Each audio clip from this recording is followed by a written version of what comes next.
صلی علی رسولہ الکریم اما بعد عن ابی ہریرہ رضی اللہ تعالی عنہ ان رجلا قال للنبی صلی اللہ علیہ وسلم اوصنی قال لا تغضب فردد مرارا قال لا تغضب۔ ہماری جو موضوع صبر اور برداشت اور شکر یہ ہمارا موضوع تھا۔ صبر کی مختلف اقسام ہیں۔ صبر کا حقیقی معنی تو وہی ہے کہ انسان تکالیف میں، مشکلات اور پریشانی میں کوشش اپنی کرتا رہے کہ مشکل دور ہو جائے، لیکن اللہ کی اس فیصلے پر راضی رہے اور اسے برداشت کرے اور ایسا کوئی عمل نہ کرے جو شریعت کے خلاف ہے یا شکایت کا کوئی لفظ اس کی زبان سے نہ نکلے۔ حقیقی صبر تو یہ ہے۔ پھر صبر کا ایک معنی یہ ہے مستقل مزاج ہونا، نیکیوں پر ہمیشگی کرنا، اسے بھی صبر کہا جاتا ہے۔ برائیوں سے بچنا یہ بھی صبر ہے۔ اللہ نے انسان کو مختلف حالات میں پیدا کیا ہے اور مختلف خصوصیات سے نوازا ہے۔ انسان کے اندر مختلف اخلاق کے اعتبار سے مختلف حالات آتے ہیں۔ انسان کی ایک حالت ہے غضب اور غصے اور ناراضگی کی کیفیت۔ یہ بھی اللہ کی ہر جو بھی خصوصیت اللہ نے عطا فرمائی ہے انسان کو، وہ انسان کے لیے بہتر ہے، مگر کب تک بہتر ہے؟ جب تک وہ شریعت کے دائرے کے اندر اسے استعمال کرے۔ جب وہ شریعت کے دائرے سے باہر استعمال کرتا ہے پھر وہ اس کے لیے نقصان دہ ہو جاتی ہے۔ تو ہم یہ نہیں کہہ سکتے کہ قوت غضبیہ یا ناراض ہونے کی جو یہ کیفیت ہے یہ انسان کے لیے کوئی نقصان دہ چیز ہے۔ یہ بھی اللہ کی ایک نعمت ہے۔ اس کے ذریعے سے بہت سی چیزوں میں انسان اس سے فائدہ بھی حاصل کرتا ہے، لیکن جب ہم غصے اور ناراضگی میں برداشت سے باہر چلے جاتے ہیں اور شرعی حدود سے آگے نکل جاتے ہیں پھر یہ چیز جو ہے بہت بڑی نقصان کا باعث بنتی ہے۔ تو سیدنا ابو ہریرہ رضی اللہ تعالیٰ عنہ فرماتے ہیں ان رجلا قال للنبی صلی اللہ علیہ وسلم، ایک صحابی آئے اور جناب نبی کریم صلی اللہ علیہ وسلم سے ارشاد فرمایا اوصنی، مجھے کوئی وصیت فرمائیے، مجھے کوئی نصیحت کیجیے۔ بعض روایات میں ہے مجھے کوئی ایسی بات بتائیے جسے میں لازم پکڑ لوں اور میری پوری زندگی کے لیے کافی ہو جائے، پوری زندگی کا فائدہ ہو جائے۔ آپ نے فرمایا لا تغضب، ناراض نہ ہوا کر، غصے میں نہ آیا کر۔ کیا پیارے محبوب نے کیا فرمایا؟ لا تغضب، غصے میں آ کر کوئی عمل نہ کیا کر۔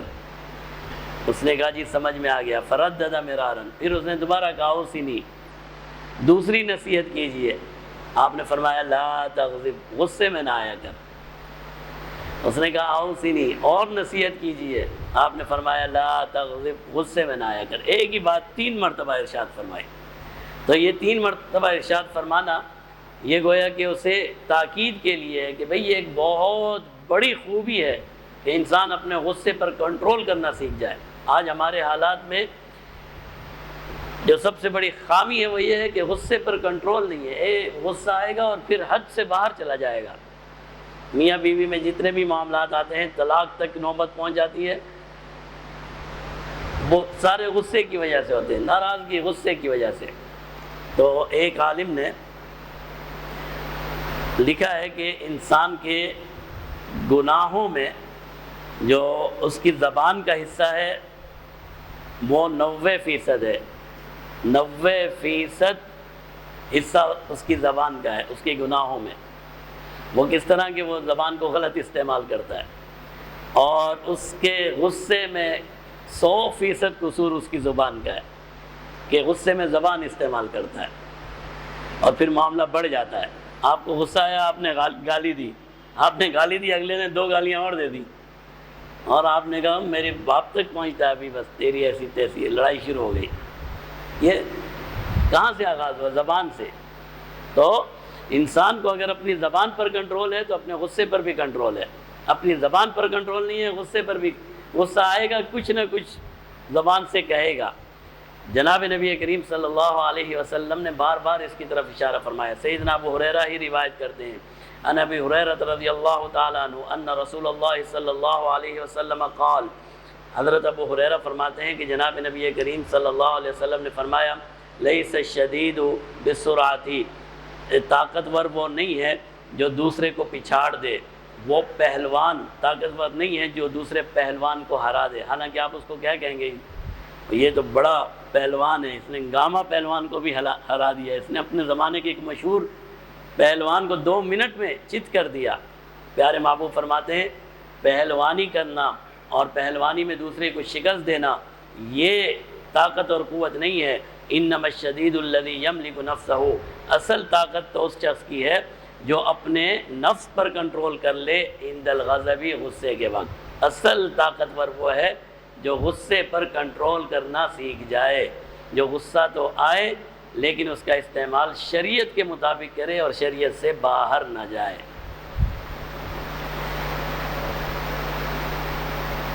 اسی لیے بعض محدثین نے اسی موضوع پر بات کرتے ہوئے فرمایا ہے کہ 3 عمل ایسے ہیں جو غصے میں کبھی نہیں کرنے چاہیے۔ نمبر 1، غصے میں کوئی فیصلہ نہیں کرنا چاہیے۔ غصے میں کیے گئے اکثر فیصلے غلط ہوتے ہیں، وہ نقصان کا باعث بنتے ہیں۔ نمبر 2، غصے میں معاملہ اختلافی زبان کا استعمال نہیں کرنا چاہیے، کیونکہ اکثر زبان غلط استعمال ہو جاتی ہے۔ اور غصے میں سزا نہیں دینی چاہیے، جیسے ہماری قاری صاحبان ہیں نا، ہمارے اساتذہ ہیں، والدین ہیں، سزا بھی دینی پڑتی ہے۔ اب بچہ ہے وہ پڑھ ہی نہیں رہا، اس کو سمجھانا پڑتا ہے۔ کبھی کبھی والدین بھی سزا دیتے ہیں کہ نہیں دیتے؟ کبھی کبھی بچہ ایسی شرارت کرتا ہے کہ والد بھی مجبور ہو جاتا ہے کہ اس کے ساتھ کچھ نہ کچھ اس کو تنبیہ کرنی پڑتی ہے، لیکن غصے میں تنبیہ نہیں کی جائے۔ کبھی نوکر سے غلطی ہو جائے، غصے میں اسے سزا نہ دی جائے۔ تو حضرت تھانوی رحمہ اللہ فرماتے ہیں صحیح طریقہ یہ ہے، کیونکہ جب آپ غصے میں سزا دیں گے تو آپ اس کو سزا نہیں دے رہے، آپ اپنا غصہ نکال رہے ہیں، آپ اپنے دل کو ٹھنڈا کر رہے ہیں۔ یہی ہوتا ہے کہ بعد میں آپ دیکھتے ہیں تو آپ کو اپنا بچہ ہے، کسی اور کا بچہ نہیں ہے، باپ اتنا مارتا ہے کہ بعد میں خود افسوس کرتا ہے یار میں نے غصے میں کچھ زیادہ کر دیا۔ تو غصے میں کبھی سزا نہ دیجیے۔ حضرت تھانوی رحمہ اللہ فرماتے ہیں کسی کو اگر ایسا منصب مل جائے کہ اسے دوسرے کی اصلاح کرنی ہے تو اصلاح کا طریقہ یہ ہے، سزا دینی ہے تو سزا کا طریقہ یہ ہے کہ غصے کو ٹھنڈا ہونے دے، اس وقت بالکل خاموش ہو جائے۔ بچہ سبق نہیں سنا رہا، اس کو بولو بھائی جا کے بیٹھ جا، غصہ ٹھنڈا ہو گیا، پھر اسے بلا کر زبردستی کا غصہ کر کے سزا دی جائے۔ غصہ تو نہیں ہے، بس ظاہری ایک ڈرامہ ہے، غصہ کر کے اس کو سزا دی جائے، یہ جو سزا ہوگی یہ اس پر کنٹرول رہے گا۔ لیکن جو آپ نے غصے میں حالت میں ہاتھ اٹھا لیا، پھر وہ حالت اٹھتے ہی میاں بیوی میں اکثر معاملات اسی طرح بگڑ جاتے ہیں۔ آپ کی اپنی گھر والی ہے، آپ کی اپنی بیوی ہے، ہاتھ اٹھ جاتا ہے اور پھر اٹھتا ہی چلا جاتا ہے۔ تو اسی لیے انما الشدید الذی یملک نفسہ عند الغضب، اصل طاقت اور قوت اس شخص کی ہے جو اپنے غصے پر کنٹرول کرنا سیکھ گیا۔ اسی طرح کا ایک واقعہ دیکھیے حضرت عمر بن خطاب کا، عن ابن عباس رضی اللہ تعالی عنہما، حضرت عبداللہ بن عباس فرماتے ہیں قدم عیینۃ بن حصن فنزل علی ابن اخیہ حر بن قیس۔ حضرت عبداللہ بن عباس ایک شخص کا واقعہ بیان فرماتے ہیں، اس شخص کا نام ہے عیینہ بن حصن۔ فرماتے ہیں ایک شخص عیینہ بن حصن مدینہ میں آیا، اور یہ واقعہ ہے سیدنا عمر فاروق کی خلافت کا۔ عمر فاروق کی خلافت آپ تو جانتے ہیں نا، عدل اور انصاف کی ایسی مثال ہے جو آج تک دنیا میں کوئی پیش نہیں کر سکا۔ وہ دور ایک ایسا اسلامی دور ہے، فلاحی دور ہے کہ آج تک اس دور کو تقریباً 1400 سال ہونے کو آئے ہیں، 1350 سال تو گزر ہی چکے ہیں، لیکن آج تک کوئی ریاست سیدنا عمر فاروق جیسا نظام اور وہ نظام حکومت نہیں دے سکی جو سیدنا عمر فاروق کا تھا۔ عبداللہ بن عباس فرماتے ہیں عیینہ بن حصن آئے اور اپنے چچا زاد بھائی حر بن قیس کے مہمان بنے۔ حر بن قیس عالم تھے،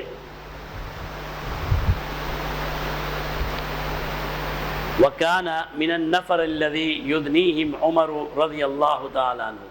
فرماتے ہیں حر بن قیس یہ اس جماعت میں سے تھے جنہیں سیدنا عمر فاروق نے اپنے قریب کر رکھا تھا۔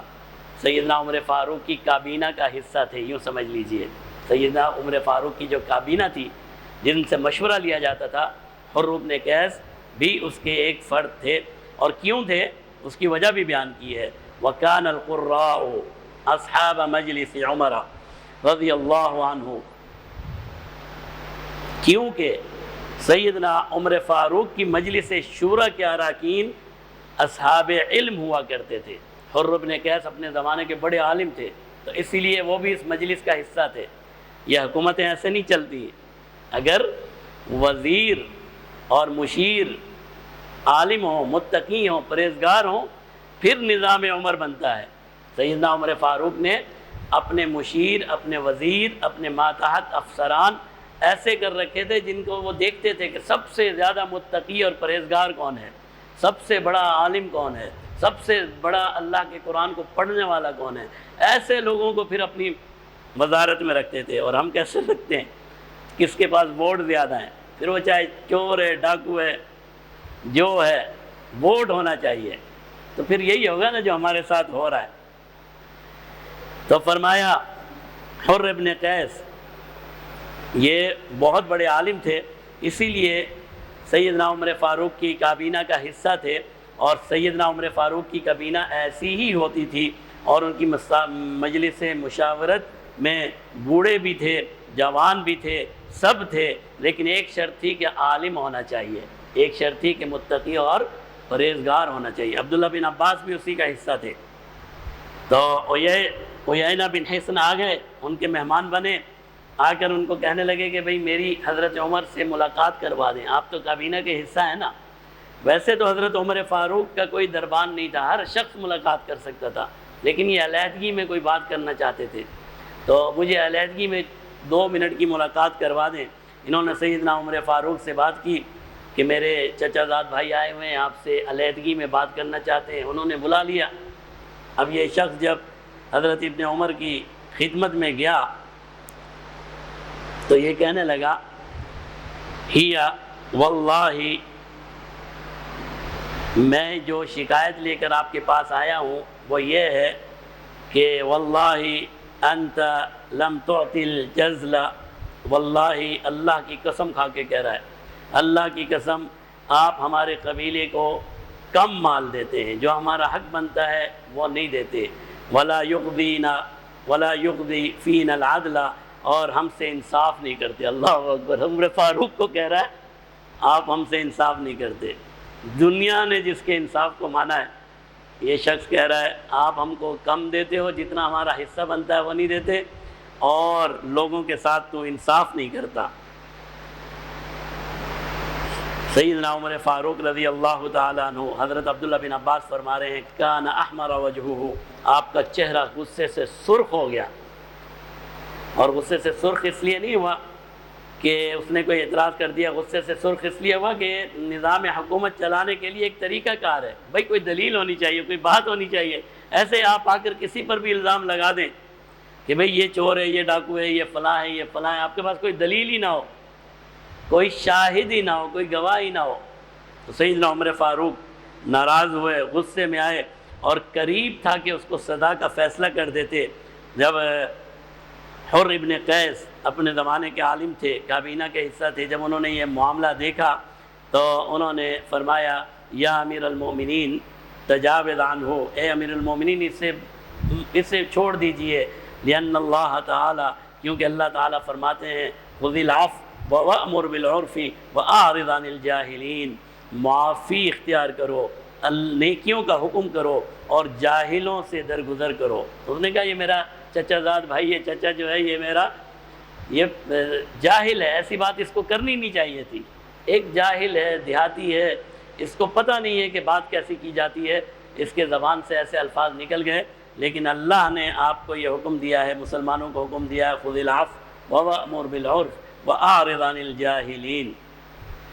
اب عمر فاروق کا غصہ، عمر فاروق کی سختی، عمر فاروق کا اللہ کے معاملات میں سخت ہونا، یہ سب ہم جانتے ہیں، لیکن جب یہ آیت سنی تو سیدنا ابن عباس فرماتے ہیں سیدنا عمر فاروق کا غصہ فوراً ہی ختم ہو گیا، آپ نے غصہ فوراً ہی ختم کر دیا اور اسے درگزر اور معاف کر دیا۔ تو یہ ہے طریقہ، اگر انسان کو ذاتی معاملات میں غصہ آ جائے تو اسے برداشت کرنا چاہیے، اسے معاف کر دینا چاہیے۔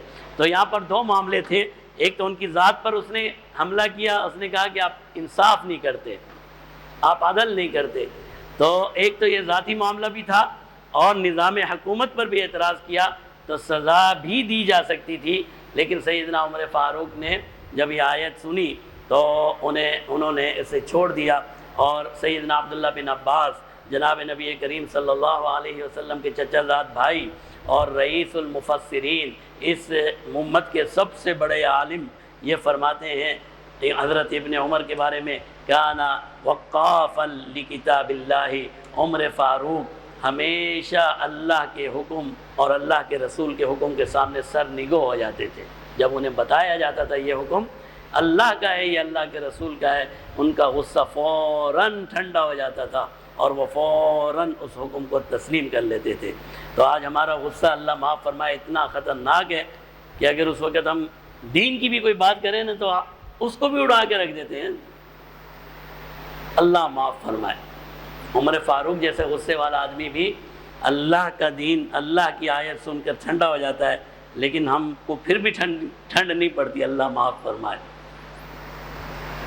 غصے میں کرنا کیا چاہیے؟ غصہ تو انسان کو آئے گا، اور جیسے کہ ابھی آپ کے سامنے پیش کیا کہ غصے میں 3 کام نہیں کرنے، غصے میں بات نہیں کرنی، غصے میں کوئی فیصلہ نہیں کرنا، غصے میں سزا نہیں دینی، یہ تینوں اس کے علاوہ جناب نبی کریم صلی اللہ علیہ وسلم نے غصے میں آنے، جو زیادہ غصے میں آتا ہے اس کے لیے علاج بھی بتائے، فرمایا اگر وہ کھڑا ہوا ہے تو بیٹھ جائے، بیٹھا ہوا ہے تو لیٹ جائے، اپنی حالت کو تبدیل کر لے۔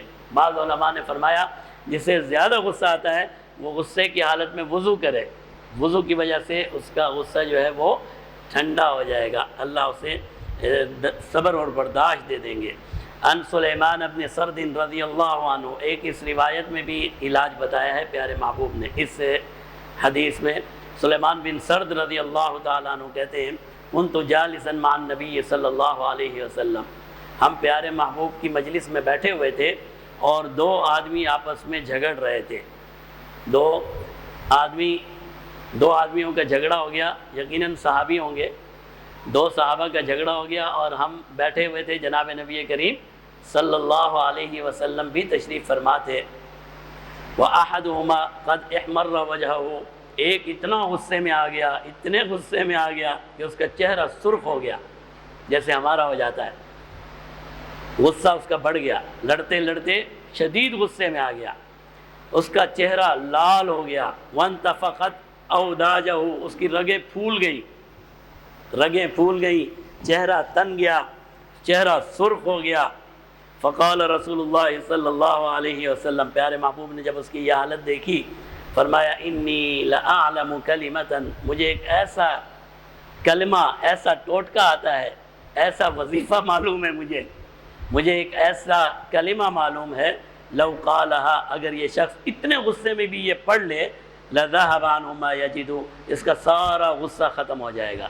مجھے ایک ایسی آیت پتہ ہے، اگر یہ شخص جو شدید ترین غصے میں ہے اگر یہ وہ آیت پڑھ لے گا تو اس کا سارا غصہ ختم ہو جائے گا۔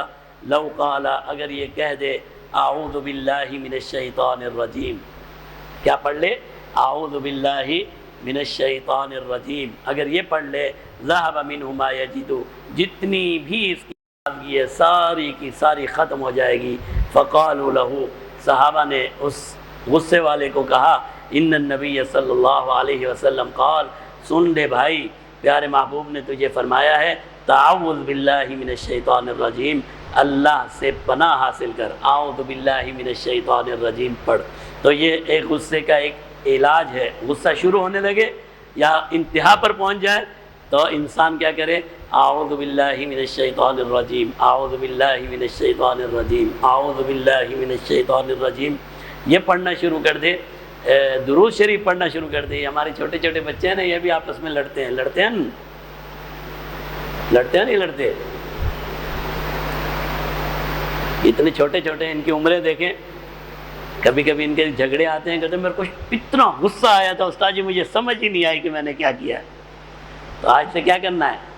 غصہ آئے گا تو اعوذ باللہ من الشیطان الرجیم، اعوذ باللہ من الشیطان الرجیم، سارا غصہ انشاءاللہ سارا غصہ دھل جائے گا، ختم ہو جائے گا۔ اللہ تعالی ہم سب کو توفیق عطا فرمائے۔